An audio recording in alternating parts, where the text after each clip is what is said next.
अस्सलाम वालेकुम रहमतुल्लाहि व बरकातुहू। हम कर रहे हैं उर्दू नई किताब 2024 और 25 का सिंगल नेशनल करिकुलम का जो सिलेबस है, इसका सबक नंबर 1 अखलाकी हसना, उसकी मशक कर रहे हैं। एक्सरसाइज सवालात हम कर चुके हैं। आपको वीडियो कैसी लग रही है, चैनल जरूर सब्सक्राइब करें, वीडियोस को लाइक और शेयर कीजिएगा। दोस्तों, आपका इंतखाब हर मजहब की बुनियाद किस चीज़ पर रखी गई है? अखलाक पर।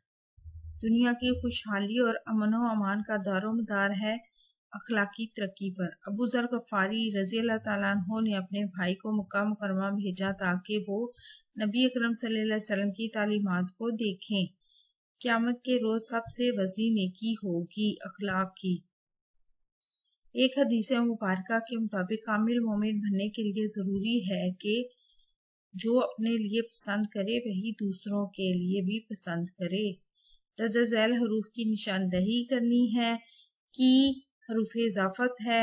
आगे है जब तक हरूफ शर्त। कहाँ हरूफ इस्तिफाम। के हरूफ बयान। को हरूफ जार। पर हरूफ जार। अगर हरूफ शर्त। के हरूफ इजाफत। मुसन्निफ ने सबक के किस हिस्से में तालीमात नबी सल्लल्लाहु अलैहि वसल्लम का खुलासा बयान किया? इस खुलासे के चंद अहम नुकात लिखने हैं। मुसन्निफ ने सबक के आखिरी हिस्से में तालीमात नबी सल्लल्लाहु अलैहि वसल्लम का खुलासा बयान किया है। इसके चंद अहम नुकात दर्ज झैल हैं।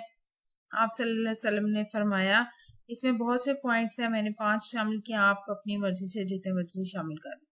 ईमान की 70 से कुछ ऊपर शाखें हैं, जिनमें से एक हया है। ईमान की बहुत सी शाखें हैं, जिनमें सबसे बढ़कर तौहीद का इकरार है और सबसे कम दर्जा ये है कि तुम रास्ते से किसी तकलीफ की चीज को हटा दो, यानी पत्थर वगैरह, ताकि तुम्हारे दूसरे भाई को तकलीफ ना हो। जिसमें ये 3 बातें हों, उसने ईमान का मजा पाया। हक बात के सामने झगड़ने से बाज रहना, मज़ाहमत के बावजूद झूठ न बोलना, यकीन करना कि जो कुछ पेश आया वो हट नहीं सकता। तुम में से कोई इस वक्त तक कामिल मोमिन नहीं हो सकता जब तक अपने भाई के लिए वही पसंद न करे जो अपने लिए करता है।